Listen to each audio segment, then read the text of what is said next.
এই রেসিপি বানানো খুবই সহজ, সময় লাগে খুবই কম। আপনারা দেখছেন সিস্টার চ্যানেল রেসিপি। আমার আজকের recipe chicken pulao. Chicken pulao বানাবার জন্য এখানে আমি বোনলেস চিকেন নিয়ে নিয়েছি। চিকেনগুলোকে ঠিক এইরকম ছোটো ছোটো টুকরো করে নিচ্ছি। সেই চিকেনের মধ্যে দিয়ে দিয়েছি কাঁচা লঙ্কা, গরম মশলা, লবণ, টক দই দিয়ে ভালোভাবে মেখে রেখে দিচ্ছি। 1 গ্লাস বাসমতি রাইস ভালো করে ধুয়ে ভিজিয়ে রেখেছি 30 মিনিটের জন্য।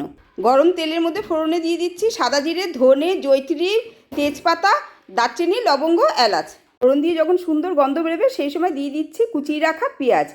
1 মিনিট হাই ফ্লেমে পেঁয়াজটাকে আমি একটু ভেজে নিচ্ছি। এরপরেই এর মধ্যে দিয়ে দিলাম মেখে রাখা চিকেনগুলো দিয়ে এর মধ্যে 1 চামচ আদা রসুন বাটা দিয়ে দিলাম। আদা রসুনের কাঁচা গন্ধটা চলে যাওয়া পর্যন্ত আমি এটা রান্না করে নেব।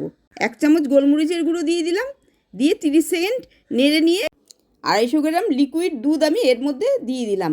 আমার যেহেতু 1 গ্লাস চাল ছিল তার জন্য আমি এখানে আরও 1 গ্লাস জল আমি দিয়ে দিচ্ছি। জল আর দুধ মিশিয়ে 2 গ্লাস দিলাম। ভিজিয়ে রাখা চালগুলোকে আমি দিয়ে দিচ্ছি স্বাদ মতন লবণ, আর টেস্টটাকে ব্যালেন্স করার জন্য 1/2 চামচ চিনি আমি দিয়ে দিলাম। 4 মিনিটের জন্য একটা ঢাকনা দিয়ে ঢেকে দিলাম। 4 মিনিট পরে ঢাকনাটা তুলে এখানে ঘি আর গরম মশলা দিয়ে গ্যাসের ওভেনটা একদম লোতে রেখে আমি এটাকে 6 মিনিটের জন্য হতে দেব। 6 মিনিট পরে দেখুন আমার কত ঝুরঝুরে হয়েছে, আর খেতেও কিন্তু জাস্ট অসাধারণ হয়েছে। ভিডিওটা যদি আপনাদের কাছে ভালো লাগে তাহলে লাইক, শেয়ার, কমেন্ট আর সাবস্ক্রাইব করার জন্য অনুরোধ রইল। বেল আইকনটা ক্লিক করে দেবেন, যখনই আমি নতুন কোনো ভিডিও পাঠাবো সবার আগে আপনাদের কাছে পৌঁছে যাবে। আপনারা সবাই ভালো থাকবেন, সুস্থ থাকবেন। নেক্সট রেসিপি নিয়ে আবার আপনাদের কাছে ফিরে আসছি।